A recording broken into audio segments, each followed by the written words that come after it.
Welcome back to CBE Sports, guys.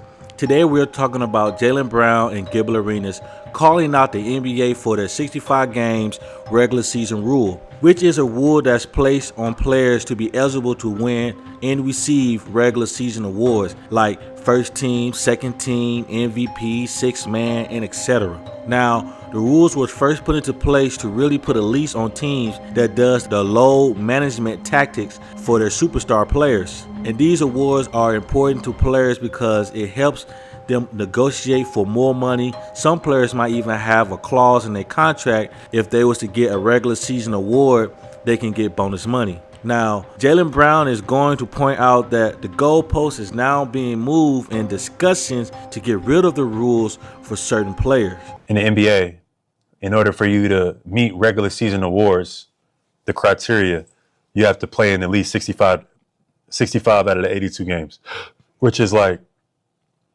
I think like 80%, if I'm not mistaken. Somebody do the math. How much percent is that? I'm not sure.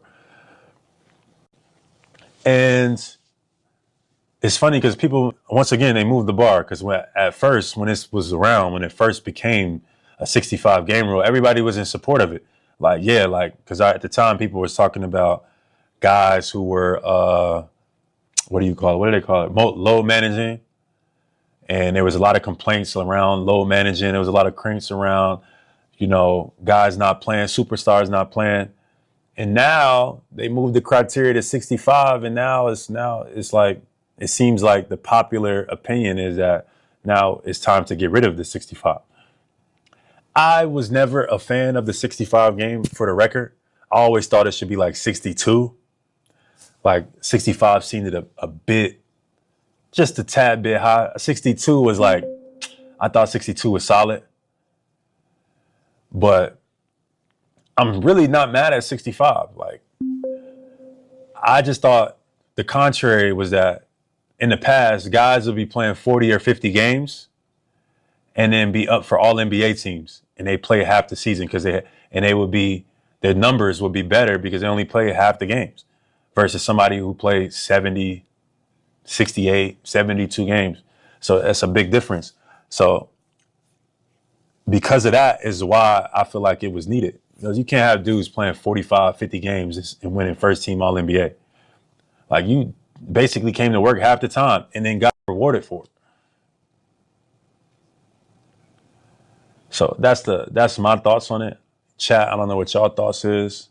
I say this is one of the dumbest rules that they can put, because if you have someone like Cade who misses, who is the superstar, who is the all-star, who is the all-NBA player, someone has to replace him. If you have your normal third-team players and 7 of those guys are ineligible who would have got voted for, that means there's 7 players who are going to get that award, means they done unlock some different money that the teams can't afford. Now some other guy who's a $120 million player, now he makes the all-NBA because he's next up in line. Now he's all of 200, 300 million. So it's always been a problem. They just didn't look at it like that. Now, I agree with some of what Gil had to say, like when he mentioned Cade Cunningham. Someone like him that played majority of the season and had a freak injury that had to do with his lungs collapsing should still be in the MVP race, especially because he is the reason why Detroit was playing as good as they was this season. Now, had this injury had happened to him 10 to 20 games into the season, then it would be a different story. I honestly feel like players shouldn't be rewarded for playing 50% or less of the regular season. That's like if you go to work every single day and you might miss 3 days out the year. That's not including your weekends. And your coworker shows up for less than half of the year. And at the end of the year, that same coworker gets a raise and you don't. How would you feel? And as a fan of the NBA, it sucks going to games and the best player on the team isn't playing because of load management. I personally have been to games where the best player on both teams wasn't playing due to load management. So guys, let me know what you think in the comments. Should the NBA keep the 65 rule or should they get rid of the rule? Also, I would like to add before I end this commentary is to point out the fact that Gil said that when players miss out on getting first team, second team, third team, sixth man, they miss out on getting these regular season awards because they missed a certain amount of games, and then canceling them out, it allows players that wouldn't have got those awards to be able to get more money on a contract. Well,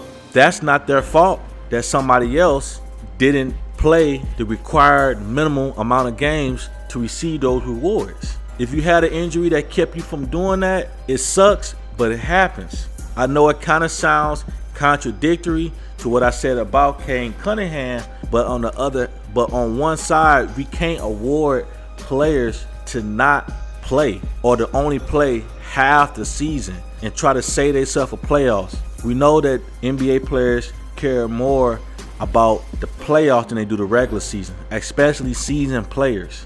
But you still owe a duty to fans, you still owe the duty to the sport itself, and this is your job, which you get paid millions of dollars to do.